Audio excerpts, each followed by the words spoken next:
a gente tem uma possibilidade com o G4 de causar muito mais impacto do que a gente imagina hoje. Todo mundo tem ideia boa, mas a capacidade de execução é o que faz a empresa dar certo. O que te trouxe até aqui não é o que vai te levar até lá. O brasileiro gosta do jeitinho brasileiro e ele tende a menosprezar o processo e como que a repetição faz a gente ter sucesso. São 77 mil empresários que passaram pelo G4 e são mais de 756 mil empregos gerados. Isso pra mim é o que eu acho do caralho, assim. Porque cada vez menos acaba sendo sobre pessoas e cada vez mais sobre processos. Os nossos programas a gente usa muito o motivo da gente ter perdido como inspiração pra gente ter os próximos programas. Tenho certeza que daqui 10, 15 anos a gente vai olhar pra trás no G4 e falar, cara, a gente não sabia que a gente podia ter causado tanto impacto na sociedade, sabe?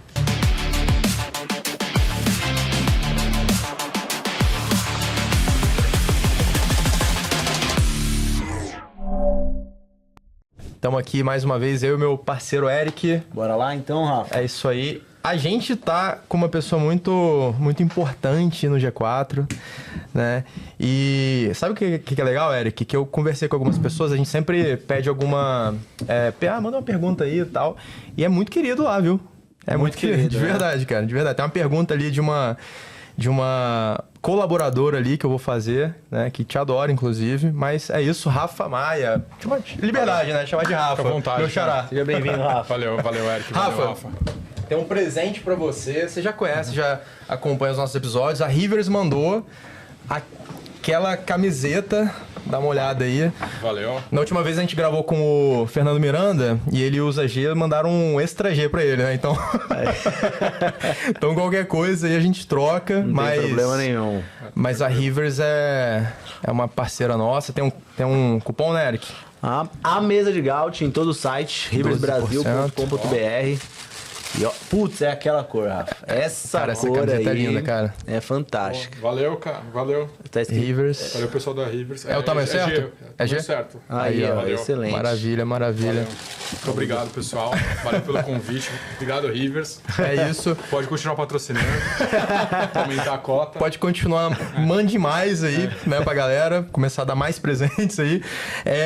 A gente tava na resenha antes, né, pessoal, vocês que acompanham a gente sempre começa na resenha ali, algumas coisas que podem pro ar, outras nem tanto, né, mas, ô Rafa, pro pessoal te conhecer mais, né, você que hoje é CRO do G4 Educação, a gente conhece, né, a tua trajetória, mas como que você começou, cara? Como que você começou nessa área de receita? Você começou no marketing, começou em vendas, em dados, né? Pra gente entender ali, né? E a audiência também. Qual foi sua jornada ali?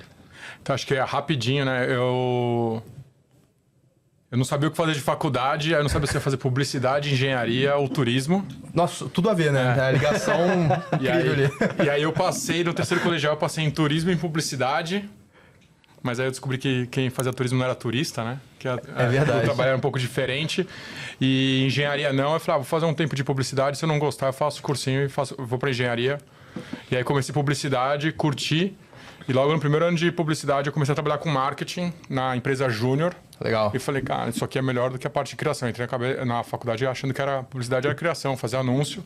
Sim. E aí comecei a trabalhar com marketing. De lá, rapidinho, eu fui pra Nielsen. Trabalhar com pesquisa de mercado. Legal. Fui treinar lá. E aí foi, pesquisa é só um braço de marketing. Como que eu faço para saber mais o que é marketing? Eu fui para a Rect Benkiser trabalhar com meio de consumo. Entendi. Então, eu fui para a Rect depois de 5 anos de Nielsen. Aí da Rect eu falei, marketing é pouco dentro de uma empresa. Como que eu faço para saber mais? Aí eu fui trabalhar numa consultoria que chama Grados, uma consultoria de gestão. Caramba. E aí, da Grados, acho que abriu a cabeça para entender como que funcionava mais a empresa, né? Então, a gente fazia consultoria de gestão quase sempre em projeto pós-M&A. Né? O meu primeiro projeto foi o projeto de fusão da Animale com a Farm. Você tinha quantos anos nessa época? Nessa época eu tinha 25 anos. Caramba, já pegou um baita projeto, né? Gigantesco. O meu primeiro projeto, acho que aí lá abriu muito a minha cabeça para entender como que a empresa funcionava, sabe? Sim. Não só como era o marketing, mas como que o marketing influenciava na empresa. E aí depois, quando eu decidi sair da consultoria, que eu achava muito legal a consultoria, mas eu falava, putz, eu tô sempre dando palpite em namoro, né? Como que eu sujo a mão de graxa? Sim. Eu tenho um amigo que, quando eu tava na Nielsen, eu era estagiário dele, ele era trainee na Nielsen, que chama César Carvalho. Tá. Que era o fundador do Gympass. Ele tinha acabado de fundar. Cara. O Gympass tinha 11 meses de fundação. E eu fui entender por que ele saiu da McKinsey para abrir o Gympass, porque eu achava que esse negócio de startup, putz, é interessante, né? Na época eu tava olhando as big techs lá fora, as empresas crescendo. Sim. Putz, isso aí é legal. E aí eu fui falar com o César, tomar um café para entender porque que ele saiu da consultoria e acabei saindo da consultoria para ir pro Gympass. Na época o Gympass era um produto B2C, então eu entrei lá cuidando de marketing. Olha. Porque o César falou, cara, ninguém tá olhando para cá, eu olho isso, mas isso não é sempre no meu tempo. 2 meses depois que eu entrei lá, a gente lançou a PwC, que foi o primeiro cliente B2B do Gympass, e 1 mês depois a gente fechou o contrato com a Unilever, foi quando a gente pivotou e virou B2B. Aí desde então, assim, do marketing eu fui olhar para B2B, aí eu comecei a olhar mais a parte comercial. Assim, eu sempre gostei de resolver problema. E aí assim, a gente precisava ver como que a gente ia montar o time comercial para o B2B. Então foi bem no comecinho. Assim, bem no comecinho, a Gympass tinha menos de 15 pessoas. Nessa época a gente tinha 30, né? Ela tava grande, já tinha 30. Então, se o pessoal hoje treina com o Gympass, ô Rafa, se eles têm acesso a academias ali de bairro, perto do trabalho, é por conta sua, né, ô Rafa? Então, o pessoal tem que agradecer. Não, é por conta do César. eu só comprei a promessa dele. Aí foi isso. Aí no Gympass eu comecei com marketing no B2C, aí fui pro B2B olhar para a receita, aí depois eu fui pro time de academias, que é a parte de captação de empresa, né, de academia, desculpa. E aí fui abrir a operação nos Estados Unidos. Aí eu fiquei lá quase 5 anos. Pela Gympass. Já tinha mudado o nome já? Porque mudou, né? Mudou para Well Hub. Well Hub, mudou quase 1 ano depois que eu saí. Que você saiu. Mas aí, dos Estados Unidos, eu voltei pro Brasil. Aí, no Brasil, fiquei mais uns 4, 5 meses no Gympass e aí eu fui pra Flash. Aí fui pra Flash já como CRO. Então é isso, eu trabalhei muito tempo com comercial, trabalhei muito tempo com marketing. Eu sempre fui da teoria que marketing comercial é a mesma coisa, só muda o sinal, sabe? É só uma diferença vetorial. Um empurra e o outro ali, né? puxa. Sim. Mas, cara, Legal. Os dois têm que gerar receita. Legal. E aí eu fui pro Flash, comecei a estudar o time da Flash e tudo. E aí fui evoluindo e olhando, pesquisando cada vez mais sobre como que a tua área de receita, como que a gente faz que as duas áreas funcionem, sabe? Pô, legal. E você é de onde mesmo? Eu nasci em São Bernardo, cresci em São Caetano, Caramba, cara, já morei em São Bernardo. Treinei na Fight Gym, morei no bairro dos Casas. Época de loucura. Morei com a galera da FEI. Você deve ter conhecido o pessoal da FEI. Conheço. Da galera que estudou comigo em São Caetano, que foi fazer engenharia, metade estava na FEI, a outra metade na Mauá. Nossa, tem uma rixa entre as duas faculdades, cara. É absurdo. O pessoal da FEI tem música contra a Mauá e a Mauá também tem música contra a FEI. Cara, loucura. Que fez significava fui estudar no inferno, né? É isso mesmo. Longe de qualquer lugar. 9 anos pra se formar. Mais ou menos. Muito amor pela faculdade. O pessoal gosta muito de estudar lá. E mas pode falar. Um ponto muito mais indo pra uma linha pessoal, assim, quem é o Rafa Maia? Pode falar de família, filhos ali, hobbies que você tem aí, Rafa? Esporte. Acho que é legal o pessoal enxergar esse lado do Rafael. Isso é legal mesmo. Boa, então falando um pouco assim, quem é Rafa Maia, né? Eu tenho 39 anos, tenho 3 filhos, sou casado há 13 anos, quase 13 anos, senão vai dar confusão em casa, né? De 12 anos e meio, agora em abril a gente faz 13 anos, mas E aí eu sou do ABC, aí eu vim morar em São Paulo por causa da faculdade, no último ano de faculdade, porque na época de estágio eu morava em São Caetano. Sim. Eu fazia SPM e a Nilson era em Cotia. Tipo, sei onde é, perto da Deola ali, não é? Do outro lado na época nem tinha, quando eu comecei nem tinha Dona Deola. Caramba! E aí quando colocaram Dona Deola, tipo, não tinha a passarela ainda. Então a gente pegava o carro, a gente atravessava de madrugada, assim, pra comer alguma coisa. Caramba, cara. Pô, que legal. Mas em relação a isso, a família é isso, sabe? Sou eu, minha esposa, tenho 3 filhos, um de 10, um de 7, uma de 2. Que legal. E a de 2 manda na casa. Ela é a CEO, né? Ela é a CEO da casa. Pô, que legal. Que é ela, minha esposa, aí meu filho do meio, meu filho mais velho. E tu? Não, ainda tem mais umas 7 pessoas antes. A moça que trabalha lá em casa, o porteiro. Cachorro. Aí no final sou eu. Eu sou estagiário lá em casa. Boa. Você pratica algum esporte? Cara, atualmente eu tô voltando a correr. Pô, bacana. Honestamente, eu não gosto, mas eu acho que é o esporte mais fácil que tem de você praticar e tal. Mas você corre, né? Um pouco, vai. De vez em quando eu corro no Ibirapuera. Eu tô treinando agora pra São Silvestre. Então eu quero fazer São Silvestre com essa 100ª. Pô, legal, cara. São 15 km na São Silvestre? 15 km. A gente faz essas perguntas mais pessoais porque o pessoal, assim, é muito fã do G4, né? Mas também a galera que trabalha lá dentro tá utilizando a própria mesa de Gaut para conhecer os líderes, né? Então, diversas vezes eu tô conversando com alguém, poxa, vocês gravaram com a Mari, eu não sabia de tal coisa e tal, então isso é muito bacana. E aí, vindo agora pro G4, eu lembro exatamente quando o Thales postou no LinkedIn que tava procurando um CRO, e você é o primeiro CRO do G4, não é isso? Acho que até onde eu tenho ciência, sim. Até onde eu saiba também, né? Eu lembro quando ele pesquisou, cara. Aí eu falei, puta, o sarrafo é alto, cara. Eu vi também o sarrafo. Ele colocou, tipo, tudo que tinha que ter. Cara, tipo... assim... Nossa, foi uma lista imensa, cara. Como que foi isso? Porque a curiosidade que eu tenho é...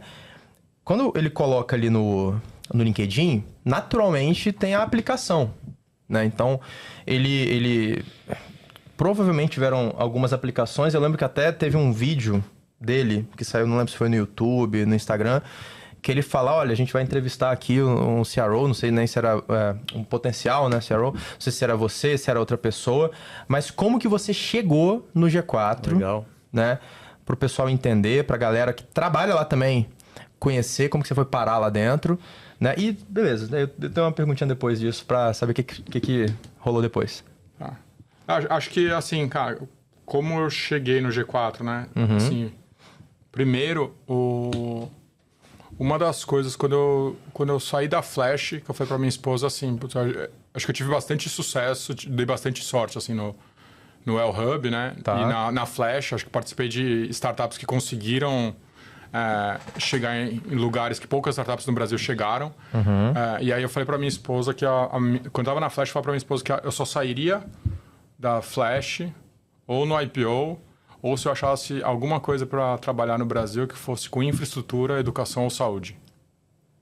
Tá. Porque eu acho, putz, acho que E inclusive, quando a gente estava discutindo nos Estados Unidos, se a gente ficaria nos Estados Unidos ou não, eu falava, pô, o Gympass tá super bem, tá crescendo, a operação, a operação dos Estados Unidos tinha acabado de ficar maior do que a do Brasil, né? Então, Olha. assim, em 5 anos a gente conseguiu chegar ao que demorou 9 no Brasil. E tem tanta coisa para resolver no Brasil, né? Por que a gente não volta para casa em vez de ficar pensando o que resolver aqui nos Estados Unidos? E aí era meio que uma questão de pensar e o que eu olhava para o mercado. Inclusive, quando eu saí da Flash, foi para olhar para um negócio de energia solar primeiro. Tá. Então, eu estava montando uma empresa de energia solar, chama Luz. Então, é um mercado que vai abrir, né? Daqui 2 anos. E aí, um CVC me chamou, né? Um Corporate Venture Capital me chamou para tocar e liderar esse projeto. Aí quando eu estava nesse projeto, e o projeto acontecendo, a empresa crescendo, escalando, mas eu falava, putz, mas eu queria fazer um negócio que brilhasse mais o meu olho, assim, sabe? E aí eu até estava falando com vocês, aí eu, no meio do ano passado, eu falei, não, vou parar e vou ficar uns 6 meses sem fazer nada, assim, sabe? Nunca tinha... Não consegui muito tempo, não deu nenhum mês que eu fiquei sem fazer nada. Mas o sabático ali, agoniado, né? E aí, durante esse tempo, olhando como eu ajudava numa startup que eu estava ajudando a fundadora a fazer o MVP dela, a aprovar o Product Market Fit, eu acabei reencontrando o pessoal do G4 e aí falando com eles sobre... quando eles falaram da posição de CRO, eu falei, putz, a minha primeira reação foi assim, não, eu queria trabalhar com educação, mas, cara, a gente vai vender curso. Nossa, entendi. E aí, tipo, a minha cabeça, quando eu olhava para a educação, era muito mais educação básica, sabe? Que eu realmente acho que é o problema do Brasil. Sim. Só que todo modelo que eu vi de educação básica, até startups que tentaram entrar no mercado de EdTech e tudo, quase sempre ela acaba virando um banco. Então, vira mais fintech do que EdTech. Sim. E eu acho que, na prática, para você corrigir a educação básica, não vai ser com dinheiro de venture capital. Você precisa de dinheiro de governo, acho que aí vai para um lado mais político, mas acho que, por exemplo, nos Estados Unidos o modelo de voucher para a educação básica é melhor do que o modelo de escola pública. E aí, falando um pouco com o Nardon, eu falei pro Nardon, pô, Nardon, mas você acabou de fazer o OPM de Harvard e tal. Aí ele falou, Maia, mas não é tão simples, não é que a gente está vendendo curso. Cara, você passa um monte de informação pro cara e tem 2 ou 3 coisas que ele coloca na empresa dele e o resultado muda. Porque quando você pensa no pequeno e médio empresário do Brasil, não é o cara que fez faculdade, que ele se atualiza, é o cara que ele fez a empresa acontecer. Então ele foi muito no feeling, vendo o que acontece e o que não acontece. E você mostra um negócio para ele que ele fala, pô, isso aqui destrava um negócio muito grande do meu negócio. Isso aqui me faz economizar 2%, cara, é 2% no meu bolso. Então, essas dicas, essas coisas que numa imersão ele coloca no negócio dele, muda a vida dele, da família dele, e aí que ele começa a gerar emprego. Aí ele falou um pouco do BHAG e tudo. Falei, putz, isso aqui talvez seja um negócio que a gente pode impactar. E é uma perspectiva totalmente diferente do que eu como Rafael, olhava quando eu olhava a educação. Então, eu lia sobre política pública, via como funciona a educação em Singapura, na Coreia do Sul e tal. Mas, cara, como que a gente faz isso pro Brasil? Porque precisa de governo, né? Quando você pensa em educação básica. Mas quando você pensa em educação executiva, você fala com um cara que toca a empresa, que toma a decisão e que a mudança do que ele faz impacta não só na família dele, mas impacta em todo mundo em volta. Então, acho que a gente tem uma possibilidade com o G4 de causar muito mais impacto do que a gente imagina hoje. Porque esse cara, tirando a cabeça, conseguindo respirar, ele dá uma condição melhor para a família dele, de educação, uma faculdade melhor para o filho dele, ele emprega mais gente. Então, ele mexe muito mais no entorno, que acho que é um pouco o nosso ponto do BHAG, né? Sim. São 77 mil empresários que passaram pelo G4.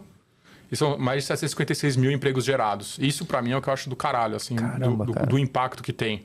Uma vez eu vi o Fabrício falando, que ele fala que o interessante do empreendedor, principalmente Fabrício quando pensa em startup, Bloise? o Fabrício Bloise, é que ele é otimista no curto prazo e quase sempre ele faz um plano para crescer 200, 300, 400% no ano. Ele erra, mas ele cresceu 180%, uns 200%. Mas ele é muito pessimista no longo prazo. Ele não entende como que ele impacta no todo, né? Pensa no caso do iFood, cara. Quantas pessoas hoje colocam comida em casa por causa do iFood? Não só da gente pedir, mas o entregador, que é o primeiro emprego dele, é entregar no iFood. Como que tudo a gig economy movimenta o Brasil hoje, sabe? E acho que é um pouco disso, assim. Putz, a gente... Tenho certeza que daqui 10, 15 anos a gente vai olhar para trás no G4 e falar, cara, a gente não sabia que a gente podia ter causado tanto impacto na sociedade, sabe? Cara, e mudou, assim, a perspectiva das PMEs no Brasil de forma absurda. O G4, de fato, ele é um case nacional que precisa ser estudado, porque quantas outras empresas tentaram replicar e não conseguem, cara. É absurdo. E a gente olha muito para isso. Se você for olhar a Singapura, eu lembro que uma época eu estava estudando muito essa parte de EdTechs e eu fui ver uma coisa lá de Singapura que eles falam, não, a gente treina o pessoal com 17 anos, eles sabem mexer no Office. Sim. Só que eles têm uma linha para escolher para ir para o mercado corporativo, carreirista ali, ou empreender. Então, eles têm uma educação multidisciplinar. Eu falei, putz, isso aqui é legal. Só que ninguém acertou a mão, né, para conseguir ajudar isso aqui no Brasil. Eu acho que a forma que o G4 está indo é muito bacana. Eu acho que a sua visão, muita gente não viu ainda muito dessa bom. forma. E aí me fez pensar numa pergunta. Por exemplo, Rafa, a gente vê, de fato, outras empresas tentando replicar ali o mesmo modelo, mas qual que é o diferencial competitivo que você vê hoje no G4 Educação? Cara, eu não quero chover no molhado, mas assim, primeiro eu acho que é time, cara. O time, né? A gente tem uma galera muito foda. Pessoas ali. Então, vocês já falaram com o John, com a Mari, mas acho que tem muita gente no G4. A galera montou um time e essa é uma das coisas que eu falo pra todo mundo, assim, sobre o G4, trabalha pra caramba, cara, trabalha muito. Mas tem uma coisa que eu nunca vi, ou poucas vezes eu vi, foi um time tão grande, mas tão engajado. Então, cara, a galera fica, tipo, enquanto tem bambu, tem flecha, tem a oportunidade, a galera, tipo, trabalha muito por muito tempo, com muita intensidade. Então, acho que começa por aí a questão de time. E acho que tem um outro ponto que eu já vi em algumas entrevistas o Thales falando, assim, que a ideia boa vale 10 centavos a bacia, né? Eu acho que é bem isso, cara. Todo mundo tem ideia boa, mas a capacidade de execução é o que faz a empresa dar certo. E aí, acho que não precisa nem olhar para G4, mas olhando para a Flash. Putz, a Flash ela foi a primeira a oferecer o benefício flexível para o mercado, porque o Pedro, que é um dos fundadores, que é advogado, foi ler a lei e falou, em nenhum lugar está falando que a rede não pode ser aberta. O que fala na lei é que o fornecedor do Vale Refeição ele tem que se certificar de que esse lugar é um restaurante, né? Para poder passar comida. Isso. Mas não tem que falar que a rede é fechada. Sim. Na época que você não tinha interoperabilidade da bandeira, só a rede fechada funcionava porque você cadastrava restaurante a restaurante. Mas depois que você tem o KNAI na maquininha do cartão, você sabe quem é um restaurante e quem não é. E isso já era possível, se não me engano, desde 2015. Só que ninguém tinha começado o negócio. A Flash começou 4 anos depois e foi a primeira. Olha, Aí eu pegar cara. e falar, putz, legal, vamos fazer, sabe? Então, assim, acho que a capacidade de execução é o que faz a empresa ter sucesso. Acho que no G4 é a mesma coisa. Putz, todo mundo que conhece o G4 sabe, assim. A gente tem a GE, que é o nosso programa, que o NPS é 92, cara. É absurdo, Cara, NPS 92 é comparativo com as melhores marcas do mundo, não só do Brasil. 80 e poucos, assim. Acho que, se não me engano, a última vez que eu vi, acho que a Tesla era o maior NPS do mundo com 96, 97. Então, é animal, sabe? A capacidade de execução do time. Assim, quem foi pro G4 Valley viu. Pô, assim, Eu cara. nunca vi um evento para 12 mil pessoas. Eu morei em Houston e eu fui no South by Southwest, que é um puta evento. Só que são 4 pavilhões separados. E aí o evento acontece em 4 lugares ao mesmo tempo. Então ele deve ter mais do que 12 mil pessoas, mas, cara, 12 mil pessoas no mesmo pavilhão, sentado, anotando numa palestra, nunca tinha visto Irmão, isso. nem Tomorrowland deve ter um NPS tão alto. Não, o G4 Valley teve uma É coisa absurdo, que né? a gente fez uma visita, né? E a gente foi na WBP e aí eles... Legal, o Open Company. O Open Company. Aí trouxeram o CEO da Juliana Flores, o Clóvis. Muito bom. E aí, quando eu tava lá no G4 Valley, cara, o Clóvis tava sentado, tipo, 3 cadeiras do meu lado, com o caderninho aqui, anotando, prestando atenção. E, tipo, pô, deixa eu pegar esse insight aqui. E acho que isso que você trouxe, o Rafa, acho que a questão da execução, cara, nós, alunos e membros, sentimos muito isso. Porque, por exemplo, você vê, pô, o Rafa puxando... Começa podcast, outra pessoa ali que tá fazendo coisa Fato. que você não tá fazendo. Isso move a gente a executar mais e mais e mais e mais, porque tira a gente da zona de conforto o tempo todo. Então, acho que essa ambiência vocês conseguem até passar para nós. Assim. Eu concordo. Vocês têm uma capacidade de espelhamento absurdo. Por exemplo, no Valley, aqui no Hub e, assim, no dia a dia, eu vejo membros vendendo, ajudando nas vendas do G4. E isso aí reduz o CAC, você cria promotores. Por que a gente faz isso, né? Será que é simplesmente por um cashback? Não é. É porque a gente sente essa sinergia do próprio time, cara. Né? Então eu vejo essa capacidade dos colaboradores do G4. E curioso, porque foi seu primeiro Valley, né? Você não tinha ido ainda. Foi. Então você deve ter se deparado com um fenômeno que é o pessoal correr pra fila pra comprar, né? Cara, o que eu acho mais engraçado, eu tirei foto, é que tinha fila antes da gente abrir fila. Já tinha fila, A cara. gente não tinha acabado de falar do G4 Advisor e já tinha gente ali. Do pessoal que já sabia Exatamente que ia rolar. assim, cara, não sei o que é. Eu falei, peraí, cara, não entendi a sua empresa. Que legal que você gostou, mas, tipo, eu tirei foto. Você foi, cara, a fila pré-fila, sabe? Tipo, Fila pra fila. mas é muito legal. É muito legal esse fenômeno, né? E assim, o G4 ele tem esses funcionários, eu digo os alunos, né? Que são funcionários itinerantes ali que ajudam em todo esse ecossistema. Mas, Rafa, quando você chegou ali como CRO, qual foi o seu primeiro ato? Sua primeira ação como CRO? Cara, a minha primeira ação foi não atrapalhar. Tá, legal. E aí eu acho que tem 2 maneiras que você entra numa empresa, né? Assim, às vezes você entra na empresa para corrigir o problema, e aí o seu mandato é muito mais radical, né? Que pô, isso aqui tá errado, tá cagado, a gente precisa corrigir, tipo, e corrigir rápido.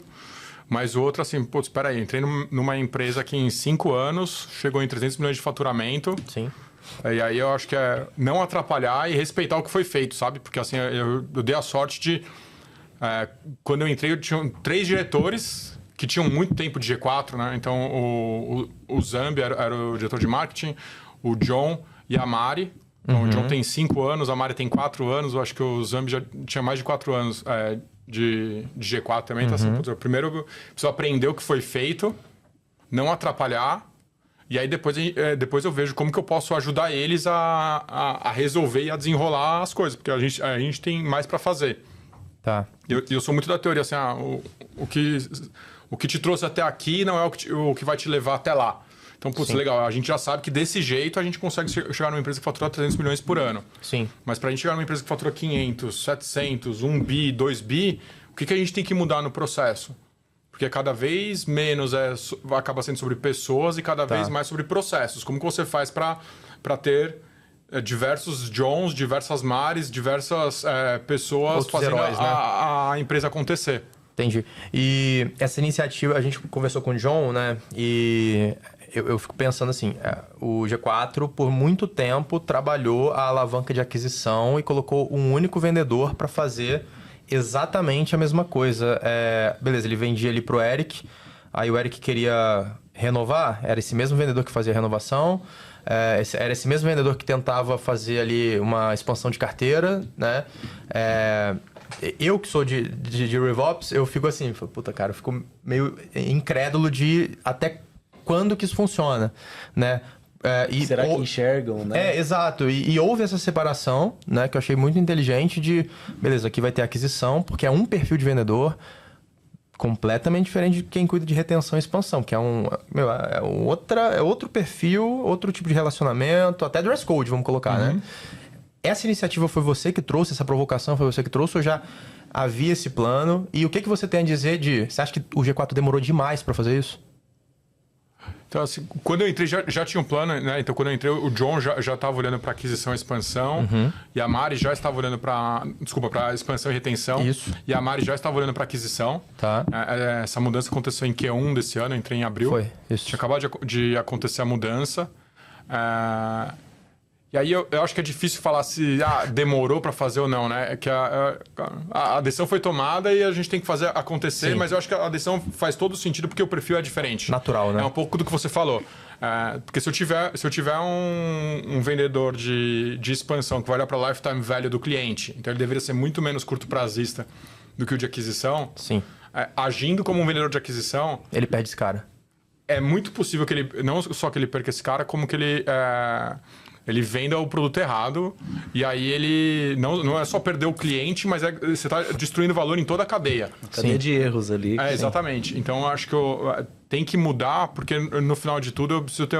Quando a gente olha para o lifetime value, eu preciso ter o cara que fala assim, cara, talvez ainda não seja o momento desse cara que fez traction ir para GE. Sim. Porque ele ainda tem que implementar mais coisa na empresa dele para a operação funcionar redonda para ele fazer esse programa aqui. Talvez não seja o momento do cara olhar para isso. Então, eu preciso ter um vendedor que ele conheça muito mais a carteira dele. Eu acho que é uma venda mais... Se a gente for pensar, né? No B2B, é mais enterprise do que para empresa pequena. Na Flash era exatamente essa diferença. O time de enterprise era agrupado por categoria. Então, quem olhava para bem de consumo olhava só para bem de consumo. Porque a Unilever, a P&G, a Kimberly-Clark, todas essas elas tinham um processo de compra mais parecido. E eu encarteirava o time assim. E era mais fácil da gente conseguir vender aqui para farmacêutica, para bem de consumo e tal. E para o cara de Inside Sales, que era empresa até 100 funcionários, era parecido com o nosso time de aquisição hoje no G4. Então, assim, eu tinha... Na média, dava 5 dias úteis para o cara, da primeira ligação até o cara fechar.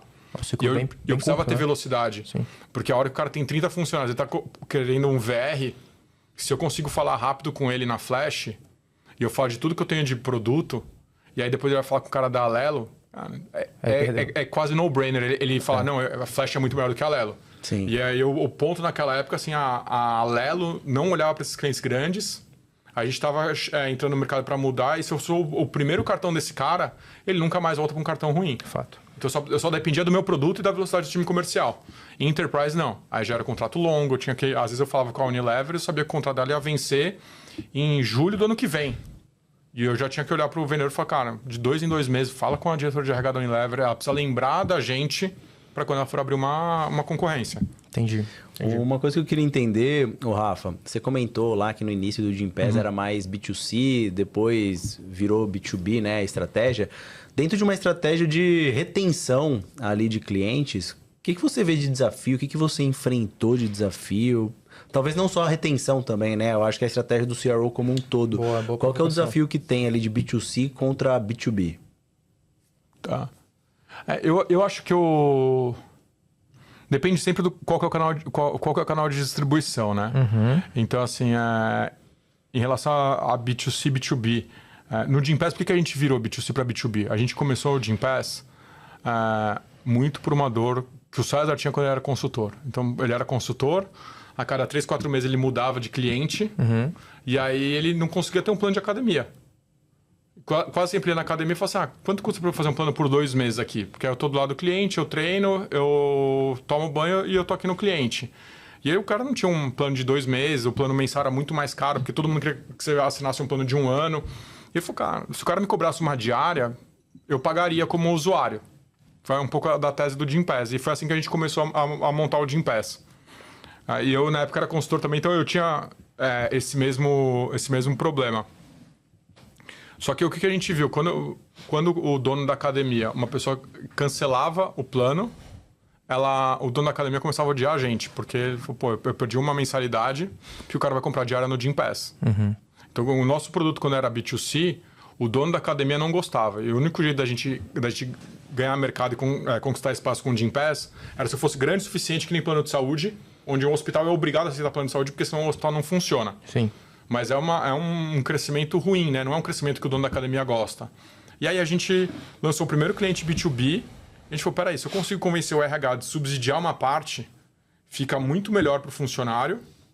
E na época a penetração do brasileiro em academia era 4%. 4 a 5%, depende da fonte. Mas, cara, a gente tem que brigar não pelos 5%, que é o que a gente está brigando aqui no B2C, mas pelos 95%. Como a gente aumenta esse mercado? E aí quando a gente lançou as primeiras empresas B2B, que a gente conseguia 20, 25, 30% de adesão, eu falei, pô, eu estou aumentando exponencialmente a quantidade de pessoas que têm acesso à academia. A gente fazia pesquisa, 80% dos usuários das empresas não tinham nenhum plano de academia quando eles contrataram o Gympass. E a gente mostrava isso para a academia. Cara, eu sou seu parceiro mesmo. Eu te trago aluno novo. Tem um pouquinho de canibalização, mas para cada um que sai, 4 alunos novos entram. Então foi aí que a gente pivotou o nosso modelo e para B2B deu certo. E aí aí a gente descobriu o valor do lifetime value, né? E quando a gente olhava para B2C, eu tinha que todo mês convencer o cara ou a renovar a mensalidade dele ou comprar mais diárias avulsas. No B2B, que eu tenho uma empresa assinando um contrato, eu tenho pelo menos 1, 2, 3 anos de contrato assinado com uma empresa que se eu fizer um bom trabalho... Então eu acho que respondendo um pouco sobre qual que é a diferença do papel do CRO, eu acho que no B2B, o CRO ele tem que conhecer muito melhor o produto e como que você tem o maior lifetime value do seu produto para você ir para o mercado, enquanto no B2C... Eu acho que o CRO ele tem que olhar muito mais como que você abre a avenida rápida de venda e crescimento para testar e entender o que funciona ou não. Então, assim, hoje as DNVBs estão mudando o mercado do que era bem de consumo. Quando eu fiz faculdade, nem se pensava em DNVB. Né? Hoje você tem um monte de DNVB pelo mundo afora, causando disrupção na Unilever, na P&G, na Kimberly. Então, assim, respondendo a sua pergunta, eu acho que assim, o B2C é um mercado muito mais de ver go-to-market rápido, testar, aprender e entender onde você tem que colocar esforço, qual que é o ponto ótimo daquela avenida e achar mais vinda de crescimento. E acho que o B2B é entender como que você faz para aumentar o tempo de contrato e aumentar o lifetime value de um contrato desses. Porque aí, eu não sei hoje, mas na época que eu estava no Gympass, o tempo médio que uma empresa ficava no Gympass era quase 9 anos. Olha isso. Tempo, né? Eu queria fazer umas provocações aqui dentro, né, das alavancas ali do G4, Rafa. Porque, por exemplo, quando a gente vai falar de aquisição, é um baita investimento que a gente faz, né? O Google e o Meta são praticamente sócios, né, da companhia. E aí tem a questão de evento, go-to-market, que tem que investir bastante nisso para levantar bastante demanda, né? Tem que ter uma máquina de geração de oportunidade ali, de canal de distribuição.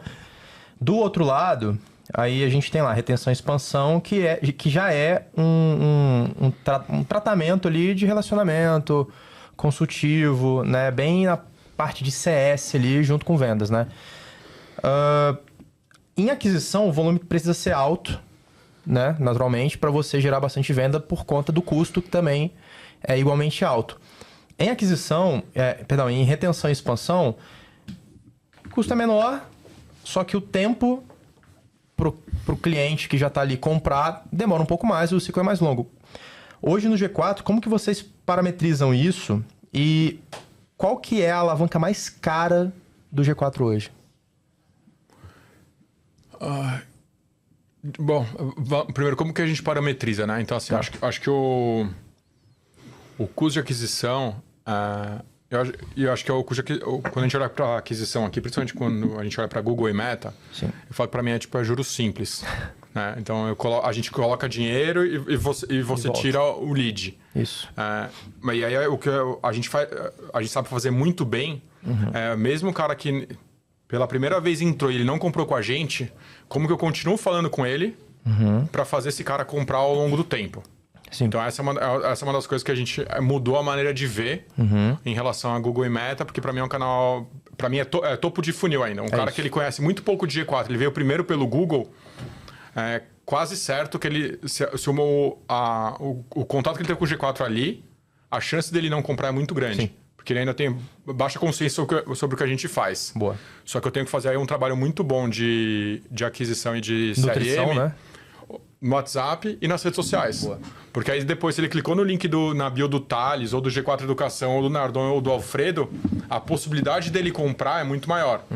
Inclusive, é um dos estudos que a gente fez, né? Então, assim, o cara, quando ele entra no G4, quantos perfis ele segue, e o ticket médio dele é quase linear com o número de perfis que ele segue. Então, se ele segue um perfil, o ticket médio dele acho que é 11 mil reais. Na apresentação do Alfredo, ele colocou Se ele segue lá. 9, tá em 90 mil reais. Então, Loucura assim, isso. Caramba, tá. Então, assim, nível de ele ter um consciência nível de medido. consciência maior do G4 faz com que não só melhore a conversão, mas também aumente o ticket médio dele. Olha, incrível. E aí, a sua outra pergunta foi em relação As outras alavancas, né? Retenção as outras e expansão, alavancas. né? Então, em retenção e expansão, eu acho que é muito mais uma questão de quanto que a gente sabe e conhece do nosso aluno para a gente entender qual que é o momento certo de eu recomendar o produto para ele. Então, aí é muito mais entender qual que é a jornada de alunos com perfil parecido. Então, é um pouco até do que eu converso muito disso com o John, né? Sim. Então, assim, o aluno, os alunos que chegaram na GE, qual que é o nível, não só o nível de consciência, mas qual que é o nível da empresa, qual que é a dor da empresa, para a gente entender qual que é o produto correto. Sim. E aí a gente tende a pensar assim, eu vou vender clube para todo mundo porque o clube é ticket alto. Não necessariamente. Porque o cara tem que ter, a empresa tem que ter um certo tamanho, ele tem que ser o tomador de decisão, e muitas vezes o que vale a pena para a gente, como empresa, é vender uma outra GE, porque eu descubro que o cara tem mais 2 sócios. Perfeito. E ele, se ele chegar na empresa depois da GE, maravilhado com o que o G4 faz, virar para pessoas e falar, cara, vou contratar a gente no clube. O cara fala, não, peraí, esse benefício é para você. E o clube não é para pessoa física só, é para pessoa física e para pessoa jurídica. Mas se eu trago os outros sócios, não só uma maneira... Eu diminuo meu ticket médio no curto prazo, mas eu provo valor para os outros sócios, que talvez não tenham tanto um nível de consciência quanto o primeiro sócio que veio. Sim. Mas é a possibilidade que eu tenho como G4 de vender o clube, ou então do cara entrar no Tools e falar, putz, antes do clube, talvez faça sentido eu entrar no Tools para gerar receita aqui dentro. Eu tenho outros sócios, eu tenho outras dores, tem outras áreas que podem aproveitar dos programas que tem no G4. Então eu aumento em 18 meses o lifetime value desse cliente. É muito do que a gente estuda bastante. Qual que é o...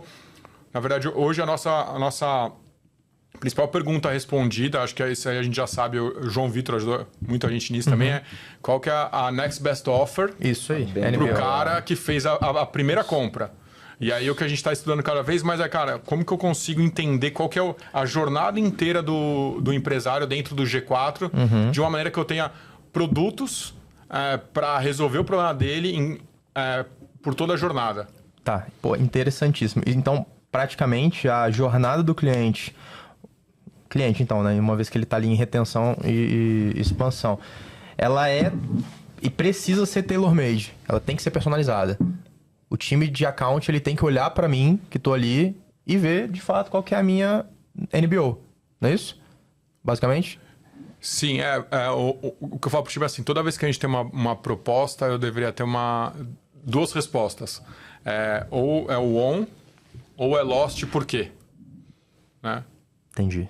Porque aí depende da nossa capacidade de avaliar o motivo Ler o cliente. e lançar um produto que vai resolver aquele problema. Então, eu ofereci para o cliente uma GE e ele não vai comprar porque ele não tem agenda. Tá.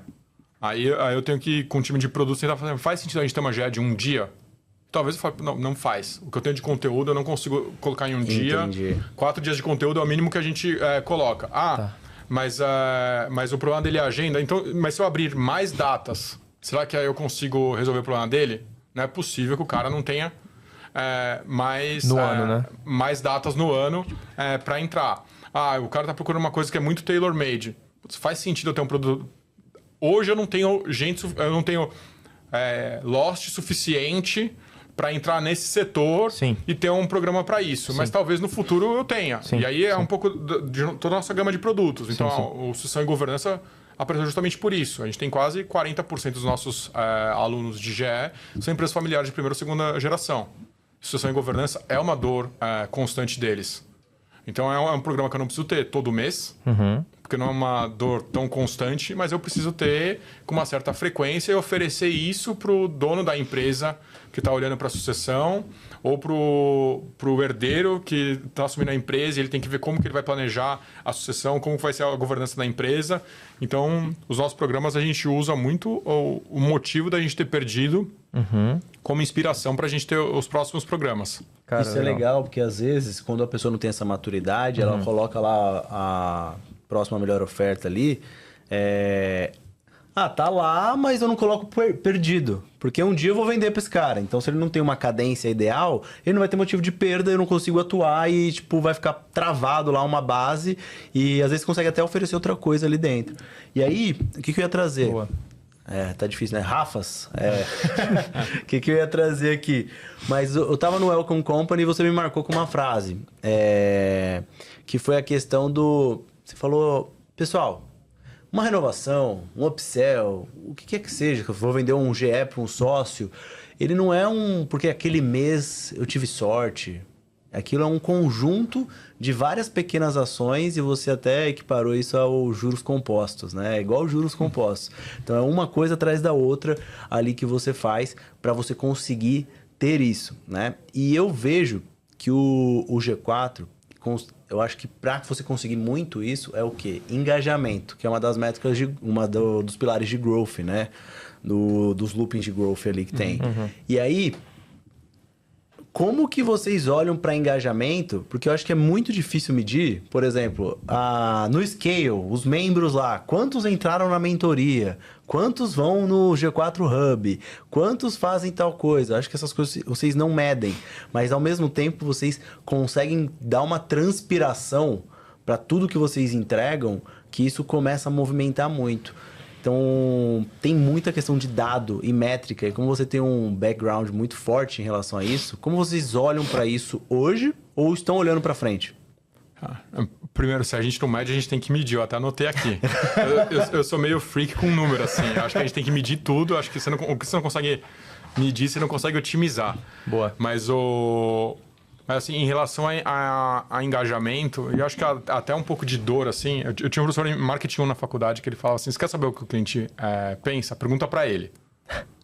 Então, assim, e aí é o que eu falo, putz, a gente tem que criar hipóteses, mas a gente precisa validar elas com o cliente. Então, até um pouco do produto do Vale foi isso. Sim. Então, o time de GTM fez uma pesquisa com quem já tinha comprado os ingressos 3 meses antes para validar o produto que a gente estava desenhando. Legal. E aí, antes do Vale, 2 semanas antes, a gente fez um pré-lançamento do produto justamente para ajustar o G4 Advisor. Legal. Então, assim, aí é o ponto, entender qual que é a dor do cliente, como que a gente se propõe a resolver e como que a gente vai constantemente medindo. Então, por exemplo, tudo que a gente tem de evento, de convite, tudo para Scale, a gente olha quantos eu convidei, quantos responderam, dos que responderam, quantos vão. Porque aí eu entendo aqui, muita gente não está respondendo, será que eu não estou bombardeando os caras com informação e aí eu estou fechando um canal de comunicação com o cliente? Muita gente respondeu, mas muita gente falou que não. Então será que esse assunto talvez seja um assunto que não seja do interesse deles? E aí a gente tem que constantemente ir olhando e ver como otimizar. Assim. Eu gosto muito de falar com o cliente, assim, inclusive tipo, pós-Vale. Eu fiz uma lista de uns 10 clientes, pedi para o time de dados, falei, cara, me dá o telefone desses aqui, eu vou mandar mensagem para todo mundo que eu quero ver o feedback dos caras. Cliente que comprou, cliente que não comprou, cliente que comprou o ingresso e não foi. Então, pô, o cara pagou pelo ingresso e não apareceu, o que aconteceu, sabe? Então, como que a gente faz para entender um pouco? E aí eu uso essas pesquisas qualis para criar a hipótese, e aí eu vou atrás do número para validar essa hipótese e ver quão grande essa hipótese é, quão grande essa dor é e se a gente vai se propor a resolver ela. Cara, perguntar ao cliente. Eu recebi uma mensagem dessa, não foi sua não, mas foi do time de Business Ops, né? Ele perguntou, e aí? Porque teve o almoço lá com o pessoal do Scale, né? Aí eu não vou lembrar o nome do rapaz, mas ele me perguntou, e aí, o que você achou? Curtiu? Acho que não sei se foi uma iniciativa ali do time, mas se não foi, foi espelhado, porque o pessoal perguntou pra mim, teve um outro parceiro meu lá do Espírito Santo que também recebeu essa pergunta, e eu acho isso incrível. Realmente, o melhor consultor do nosso negócio não é, de fato, a gente pagar ali, às vezes, até um próprio G4, né? É o cliente, né? Aquele livro, né, do Jacob van der Kooi, ele diz que recorrência, na verdade, é você impactar todo mês o cliente. Isso que é recorrência. Não é você simplesmente, botou o cliente para dentro e acabou, né? Então eu vejo que o G4 faz muito isso, principalmente por conta dos eventos que tem, né? Quem tá na comunidade sente isso de maneira mais próxima, né? Por conta das ações e das atividades que acontecem aqui no Hub. Então tem, por exemplo, a gente que tá no Scale, tem as SMs, mas também eventualmente tem algum outro evento, tem os Aluminais, tem Company, o Open Company, o Poker, tem uma porrada de coisa, agora tem evento regional. A preocupação, né, Eric, do G4 de sempre manter o cliente assim, super engajado. Isso faz total diferença pra gente, né? Como que vocês estão olhando para essas próximas atividades, mirando essa meta absurda que vocês têm, cara? Porque a meta é alta. Tem mais coisa vindo aí? Tem muito mais vindo aí. Esse que é bom, assim, não tem fim, né? O que dá pra fazer. Acho que foda. E tem muita coisa, e é isso. Acho que o ponto é entender quais são as dores dos clientes, priorizar, e aí decidir qual que você está disposto a resolver. E aí acho que é sempre uma questão de priorização, né? O Nardon fala muito isso, né? Que é muito fácil você falar não pra ideia fraca. Sim. Mas o difícil é você falar não pra ideia boa. Ideia boa, né, cara? Porque você tem que focar só nas ótimas, né? Então, assim, você tem um monte de ideias, você fala, cara, beleza, qual que é a priorização? Então, assim, qual que é a dor? O que a gente olha? Acho que o exemplo do G4, que na época acho que faturava 60 milhões e tinha uma parte do G4 Company que era olhando para empresas maiores. Sim, a In-Company, né? Exatamente. Era um produto que dava lucro. Eu acho que faturava 10 milhões na época e dava 4 de lucro, mas era um produto que ele era muito tailor-made. Sim. E aí, olhando para quem a gente serve e olhando para a escala do G4, você fala assim, cara, mas eu não deveria ter gente focando nisso, porque cada empresa nova que entra é um trabalho que eu tenho que fazer de produto, de adaptar a aula, de ver como que eu vou aplicar a aula, quem vai ser o mentor para aquela empresa. Então tem que fazer um monte de coisa que você fala assim, se eu olhar para o pequeno e médio empresário, ele não tem escala para pagar tanto quanto uma empresa grande, mas eu consigo colocar 60 numa mesma sala. Então eu consigo ganhar a escala do outro lado. Sim. Então eu acho que o ponto aqui é esse, assim, é como que você prioriza as dores e quais são os problemas que você vai resolver. Você se dispõe a resolver, você resolve genuinamente. Cara. No caso do G4, vocês recebem o ótimo e o excelente na mesa, né?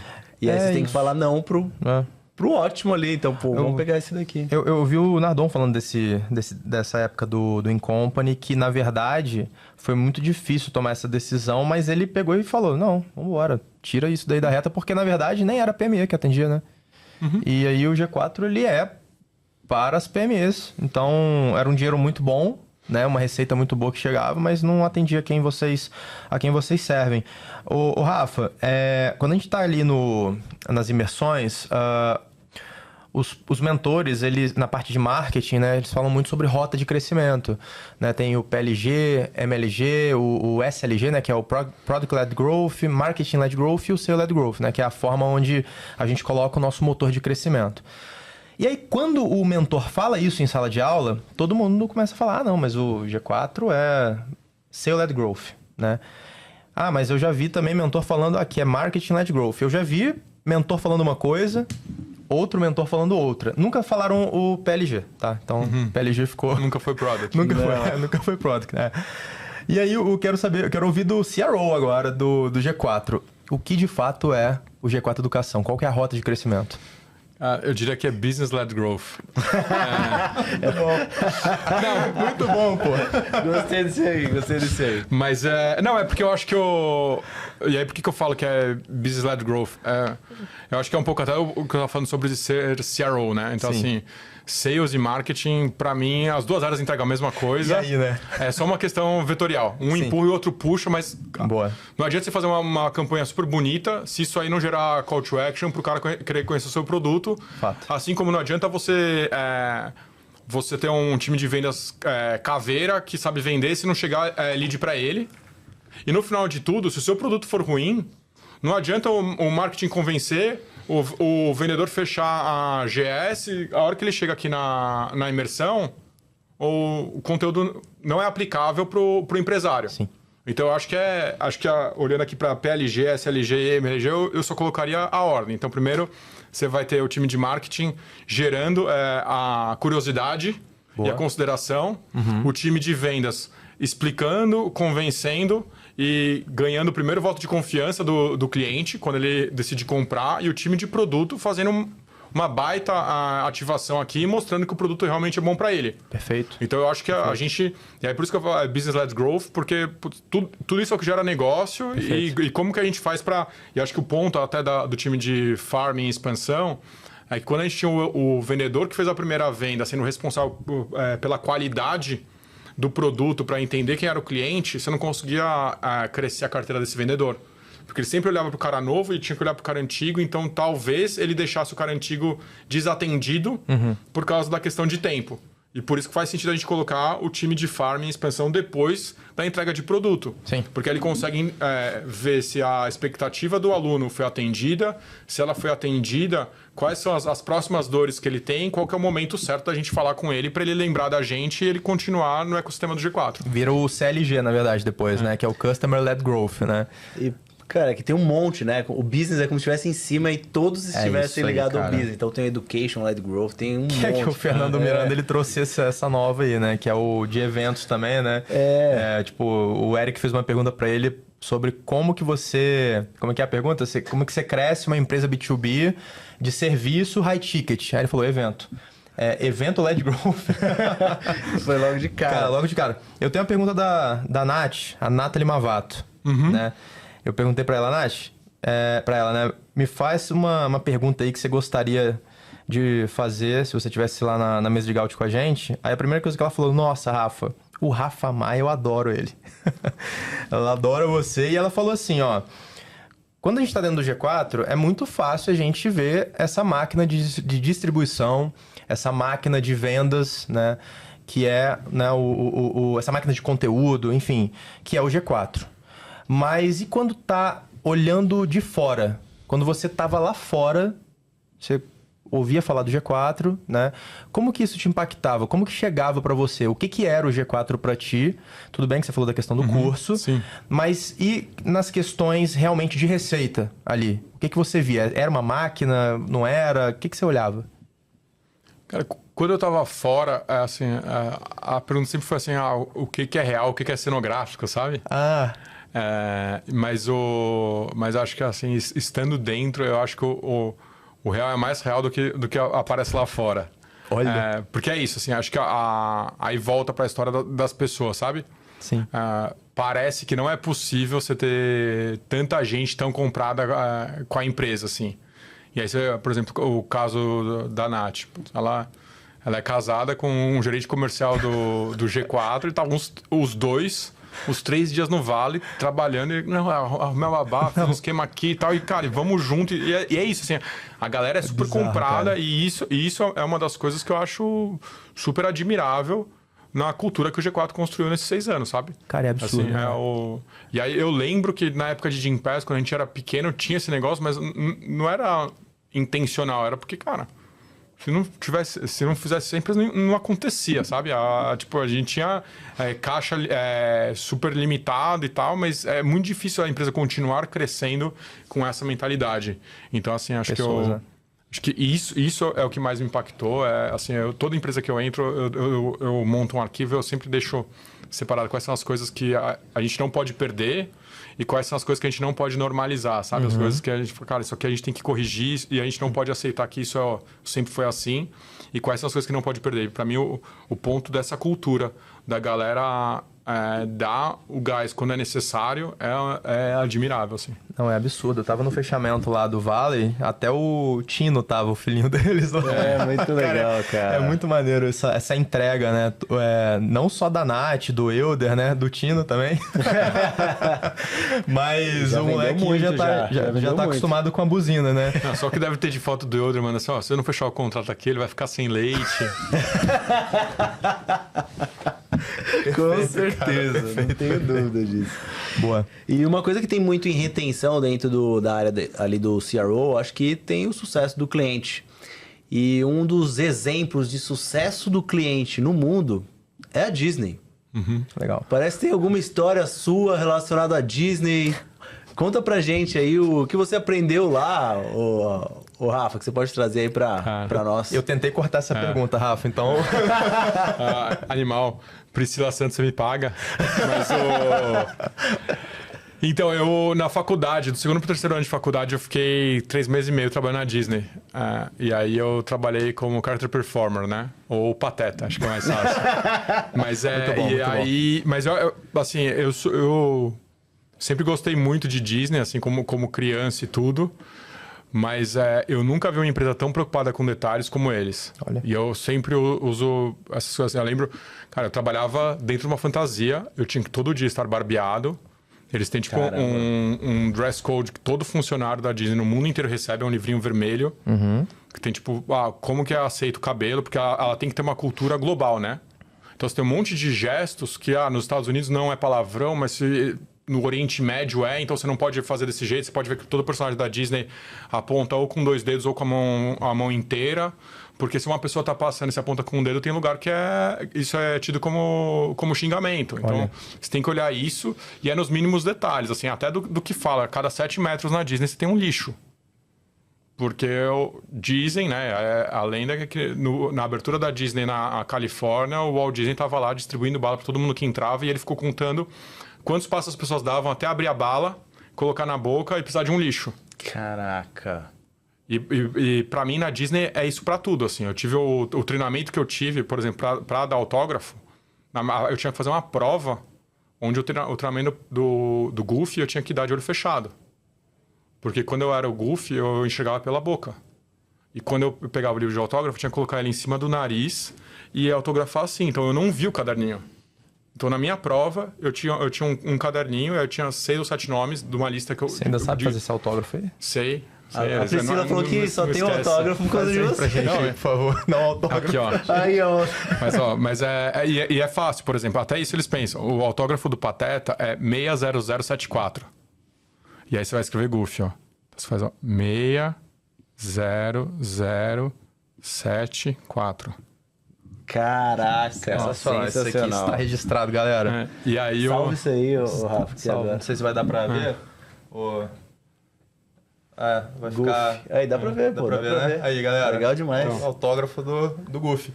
Manda aí, tá, Rafa? Beleza. E na época, pra fazer a prova, eu fiquei tipo uns 200 assim, ó, escrevendo em cima do olho pra falar, tá minimamente, porque se eu não passasse na prova, Nível de ia detalhe, mudar cara. o meu role lá. Eu falei, eu quero ser personagem. Putz, e aí, assim, ser personagem, a visão que eu tinha como da mágica, assim, da Disney era muito legal, assim, ver a criança correndo, acreditando, e tipo, é super legal. Mas, assim, acho que a preocupação com detalhes, o detalhe é o negócio da Disney que eu achei mais... Nunca vi uma empresa tão preocupada e com uma experiência de usuário tão boa quanto a Disney. Teve um treinamento recentemente de alguém da Disney aqui com o time de CS, não teve? A gente trouxe uma pessoa da Disney para falar com o time de atendimento ao cliente, justamente como que a gente impressiona. Para replicar ali, de repente, algumas experiências, né? Absurdo. Ô Eric, bora então pro... Bora? Bate bola? Bora. Então vamos lá. Rafa Maia, seguinte, Oi. agora é o bate-bola, são algumas perguntas ali que a gente tem. Pode responder de forma breve ou também Sim. pode estender um pouco, não tem problema. Na sua trajetória profissional ou até pessoal, qual foi o maior tapa na cara que você tomou, que fez você sair de um nível que você estava para outro? Maior tapa na cara. Acho que tem alguns. Opa, conta aí. Mas acho que um tapa na cara que eu tomei que foi muito bom foi quando eu fui abrir o Gympass nos Estados Unidos. Por 3 meses eu falava pra minha esposa todo dia, eu falava assim, aproveita, vai no Outlet, daqui 6 meses a gente volta pro Brasil. Não vai dar certo. E aí, falando com o César, ele falou, cara, se vai dar certo ou não, o problema é meu, mas a gente precisa fazer de tudo pra fazer isso aqui acontecer. Tenha certeza que você tá fazendo de tudo pra acontecer. Eu falei, cara, beleza, vou focar nisso, sabe? Dane-se daqui 6 meses, vou focar aqui. E, putz, ralamos pra caramba. Putz, depois... E por que eu falo isso? Na época eu olhava pro time do Brasil, eu pegava as métricas do Brasil e falava assim, cara, nos Estados Unidos, em 3 meses eu vou chegar em 40%, 50% da produtividade do Brasil, é isso aqui que o investidor quer, a gente consegue. E o brasileiro tem muito jogo de cintura, né? Então, a gente começou nos Estados Unidos com o mesmo jogo de cintura e eu falei, cara, não vai acontecer porque o brasileiro é muito processual, é tela azul, entendeu? E aí eu falei, cara, vai dar errado, mas vou fazer o máximo, só que o ponto é, a gente foi ajustando o processo muito devagar, então os primeiros 3 meses de Gympass, o que a gente tinha no BP, a gente estava entregando 20% do que era esperado, mas lá pelo 4º mês, quando a gente começou a ajustar realmente o processo e entender como que a gente falava com o dono da academia, como que a gente explicava o que era o Gympass para ele, qual que era o pitch certo para o cara entrar na rede e tal, com 5, 6 meses a gente estava entregando o mesmo resultado do Brasil, sabe? Caramba. A gente começou a ir muito mais rápido do que o plano. Tanto que a nossa ideia inicial, quando a gente começou nos Estados Unidos, era em 15 meses no Gympass a gente ter 10 mil academias na rede. E a gente bateu esse número com 10 meses. Tipo, a gente com 10 meses, a gente estava diminuindo a quantidade de pessoas. Falei, cara, eu não preciso mais de tanta academia porque eu preciso gerar empresas que vão contratar o Gympass para oferecer o benefício para os funcionários. E para mim é o tipo de tapa na cara que, assim, com 2 meses que eu estava lá, eu não via a luz no fim do túnel. Eu já tava quase assim, cara, vamos largar a toalha, porque é muito diferente do Brasil, o americano é diferente do brasileiro e tal, e acho que, assim, entender a cultura do lugar, entender como que funciona, e acho que o valor que um processo tem foi o que fez a gente mudar, não só o número nos Estados Unidos melhorou muito e foi muito mais rápido, como 3, 4 meses depois, que a gente estava 1 ano nos Estados Unidos, a área de operações virou global, para pegar as práticas dos Estados Unidos e trazer para o Brasil e levar para a Europa. Porque, assim, cara, o processo começou a entregar muito resultado e isso é algo que é replicável. Então, assim, isso para mim foi um tapa na cara que é, tipo, o brasileiro gosta do jeitinho brasileiro e ele tende a menosprezar o processo e como que a repetição faz a gente ter sucesso. Mas todo livro que você vai ler sobre vendas e tudo, quase sempre eles falam do processo, né? Seja a Salesforce com a venda outbound, seja o HubSpot com a venda inbound, mas é sempre sobre processo, medir e otimizar. Fantástico. Sensacional ouvir esse case, de verdade. Muito bom. E foi rápido, hein? De certa forma, 5 meses, cara. Que começou... Porque até 3 meses você tava com essa... tava gerando fricção ali, né? Você tava com esse incrédulo ali que poderia evoluir. E aí, no 5º mês, já começou a virar, né? Um pouco do jogo. Então é isso. São aqueles pequenos ajustes no processo. Olha, que chega cara, uma hora que começa a rodar, sabe? Pois é, bicho. E eu acho que é muito isso, assim. Eu acho que às vezes a gente... no meio, muitas vezes o empreendedor, ele desiste quando ele estava quase chegando naquele ponto, sabe? Então, assim, cara, é dar o gás até o final, assim. É uma jornada solitária. Aí, na época ainda, tipo, eu fui para os Estados Unidos, a minha esposa estava grávida do 2º filho. Então, tava começando a operação do Gympass, a gente tinha uma criança de 2 anos e meio em casa, ela com 7 meses de gravidez e eu precisando trabalhar que nem um maluco, fazer o negócio acontecer. Eu falei, cara... É o que eu falo pra ela, vai no Outlet, aproveita. Vive. Daqui 3, 4 meses, quando a gente voltar pro Brasil, a gente vai ter quanto tempo lá no final? 5 anos. 5 anos. Os moleques certo. A molecada nasceu lá, então? O Gui, que é o meu 2º filho, nasceu. O meu filho mais velho é carioca, o do meio é texano. Olha. E a mais nova é paulista. Muito bom. Tá certo, é isso. Bora pra próxima. Então vamos lá, Vamos lá. agora falando de nostalgia aqui, Rafa. Qual o momento profissional que você voltaria no tempo pra viver novamente? Pô, cara, acho que tem muitos profissionais que eu... Não pode ser dos Estados Unidos. Não, eu tava pensando... Cara, na real, agora de bate-pronto veio pra mim G4 Valley, cara. Assim, impressionante, faz né? 10 dias, mas foi do caralho, assim. Tipo, ver aquilo lá acontecendo, ver o evento acontecendo, tipo, acho que e aí, de novo, acho que pra mim a questão até um pouco do que eu falei no começo, assim, de impacto, sabe? Putz, ver o impacto. É o que você falou, é o Close da Juliana Flores, empresa que começou em São Caetano. Sim. E hoje é tipo uma baita referência de venda online de flor, sentando e anotando. Você fala, cara, a gente consegue gerar valor pro cara pequeno, pro cara médio, pro cara grande, que tem muito mais pra fazer, sabe? Eu imagino que tenha dado um senso de, puta, fiz a escolha certa de Olha isso aqui, tá olha a aqui, né? magnitude disso tudo, né? Exatamente, assim, cara. Entrar no pavilhão vazio, assim, tipo, na quinta-feira antes, fala assim... E aí? Tipo, e aí, cara? Puta que pariu, isso aqui é grande, sabe? Você fala assim, foi uma grana... Será que vai dar ROI? Tipo, E aí depois fala, pô, deu certo. Então, cara, eu acho que isso...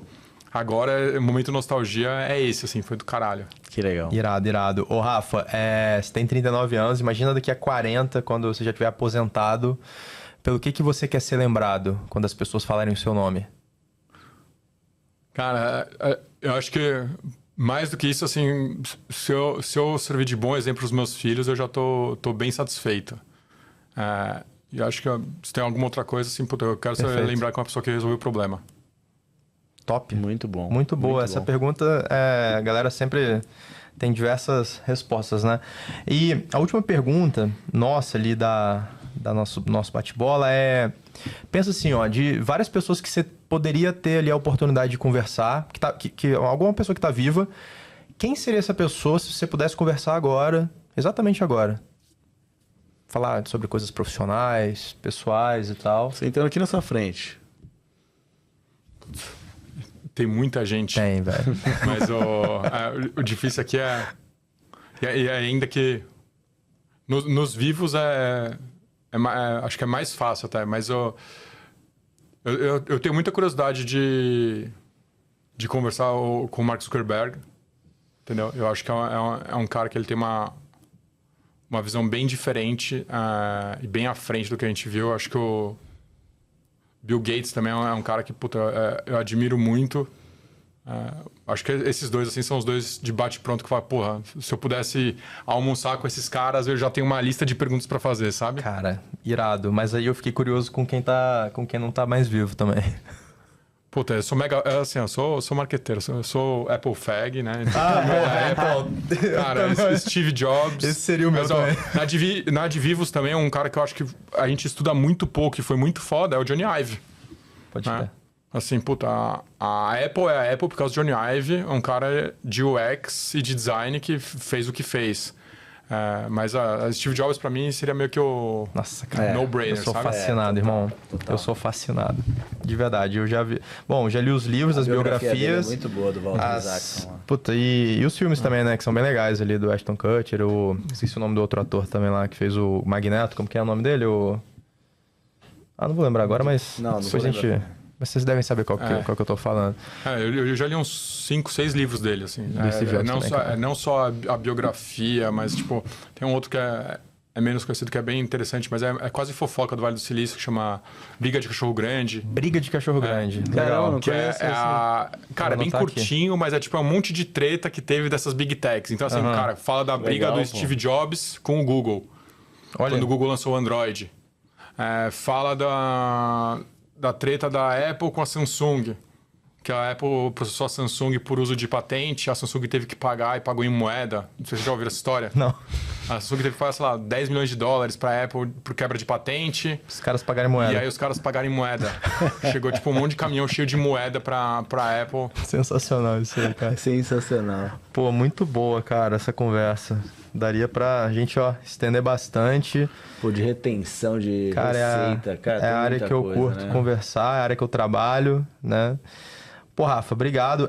Como que faz pro pessoal te achar nas redes sociais? Você que agora vai investir muito em marca pessoal. Eu tava falando isso com o John hoje. Eu preciso olhar mais pro meu perfil profissional, mas o Maia Rafael, o meu Instagram. Os meus pais não foram muito criativos no primeiro nome, nem no segundo, então mas é o Maia Rafael. Não vou falar não. No LinkedIn também é Rafael Maia. Legal, a gente vai deixar aí na descrição também, eu pedi pro time colocar. Eu esqueci de uma pergunta, cara, de verdade. Vou fazer aqui. E aí, mentor do G4? Pensa em dar aula em alguma imersão? Como é Legal, que é isso? Cara, acho que pode até ser, mas acho que acabei de entrar e tem muito pra arrumar dentro do escritório. Quando tiver tudo redondo e tal, a gente vê, mas acho que... É uma coisa legal, né? Que você pensa. Eu acho que é super legal, mas acho que hoje a gente já tem muitos mentores muito bons e tem muito pra otimizar lá dentro, porque já tá olhando o plano do ano que vem, a meta... A barra só sobe. Só sobe, né? É muita pergunta pra fazer. Cara, os mentores é uma estratégia também muito boa de flywheel ali. Cara, assim, ó. Aí pra finalizar, eu pergunto isso, sabe por quê? Porque quem tá dentro do G4, eu digo até os alunos, né, no caso, tem esses expoentes ali do conhecimento do que o G4 faz. Só que dentro do G4 tem muito cara foda, pô. Que os alunos não conhecem, né? Pô, tem, o próprio Heitor ainda não dá aula ali nas imersões, você... Cara, tem muito cara foda, assim, que os alunos, se conhecessem, a gente que tá mais perto ali da galera, né, de dentro do G4, fala, puta, aí passa o Rafa Maia, assim, o pessoal fala, olha o Rafa Maia. Aí passa o Heitor. São pessoas bem conhecidas ali dentro, referências, né? E isso é legal, assim, né? Eu vejo a admiração da galera. Mas, bom, tá aí a promessa, hein? Ano que vem... Ano que vem, não. Eu tô vendo o BP do ano que vem. Ano que vem eu já sei que não. Tá ajustando os processos aqui. Isso. Bom, Rafa, obrigado aí pela sua presença aí. Vamos marcar um ao vivo, quem sabe. Vamos. Né? Vamos isso aí. Galera, segue a gente. Sigam o Rafa Maia, então, né? Aí nas redes sociais, no LinkedIn também. Sigam a gente, Rafa Gama, meus pais também não foram muito muito criativos, mas Rafa Gama com PH, tá lá em todas as redes sociais, a mesa de Gaut, em qualquer rede social também que vocês estiverem. Eric? Bora lá, me sigam lá, pessoal, eric.pmarques. Boa. O Rafa já tá me enchendo o saco pra mudar o usuário. o usuário do Instagram. Mas é isso, galera, obrigado aí pela audiência, curtam, comentem e compartilhem. Até a próxima. Valeu!